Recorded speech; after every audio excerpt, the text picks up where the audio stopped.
In this video, I'm going to try and change your mind about one thing, and that is that you don't need to work any harder than you are now to make more money than most people. Okay, so what is the difference between an employee who makes minimum wage and an employee who makes $100 an hour? Most people falsely think that the difference is in their experience, but I know that the difference is in the value that they provide. Now, let me ask you something. Have you ever bought something that wasn't worth the money to you? And if you did you turn around and buy it a second time? Of course you didn't.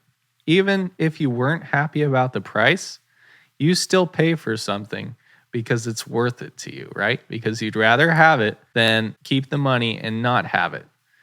So, in the same way, any employer is never going to pay you more money than the value that you're providing them.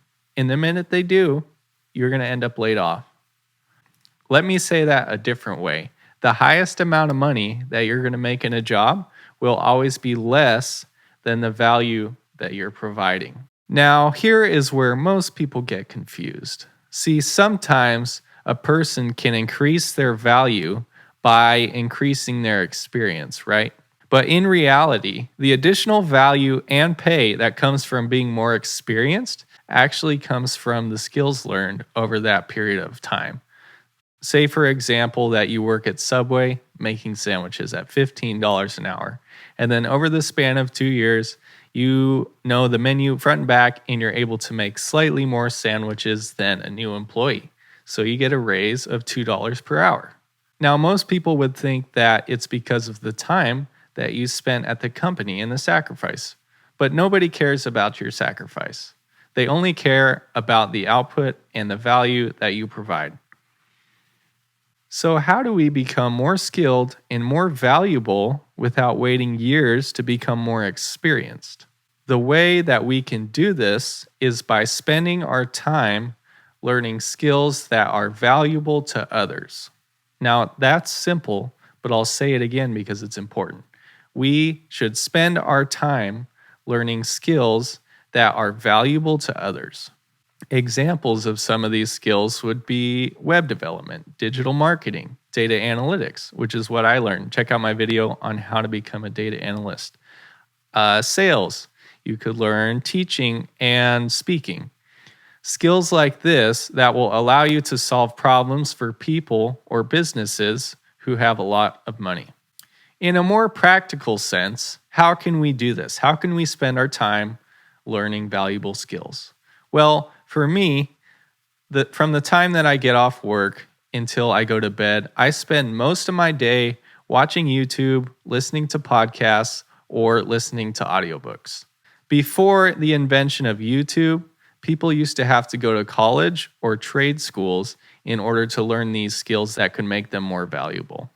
But now, with YouTube and technology, we have quality education available to us online for free. Some of the best ways that I would recommend to learn these income-increasing skills is YouTube, podcasts, and books or audiobooks. For me, I've been able to make this a habit, and initially I started out with only a couple minutes a day. But once that I started receiving the benefits of this time that I've invested, it motivated me to spend more and more time each day until now I spend almost all my free time on YouTube or learning something.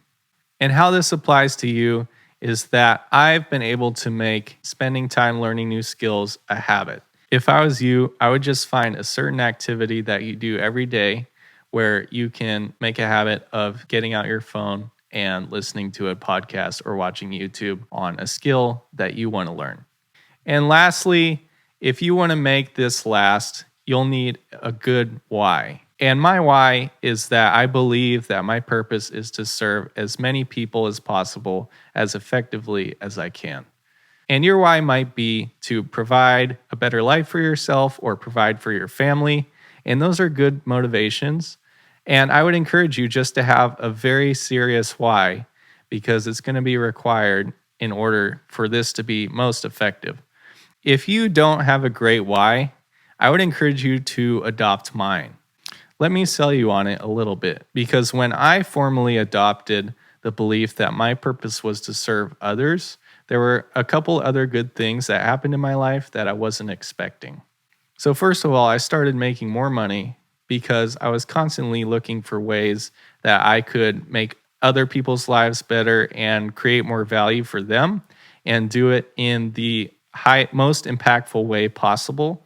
And as a result of this, you're going to automatically make more money. And the second thing that adopting this why will do in your life is it's going to give you more clarity. Because when you're more concerned with providing value to others, you're going to know when to leave a job, when to move, and probably even who to marry. Because while most people are concerned with what's going to make them the happiest, you have an incredibly clear goal with your life, and you're always going to be going to the opportunity which provides the most value to other people. And the third thing is you're just going to be happier. Now, I can't exactly explain this to you, but I know firsthand that when I adopted this belief, very soon after, I became much, much happier. And maybe that's because I'm just less concerned with myself. And I don't really know, to be honest, why I'm happier. But there was a very clear point where I became much happier once I adopted this belief.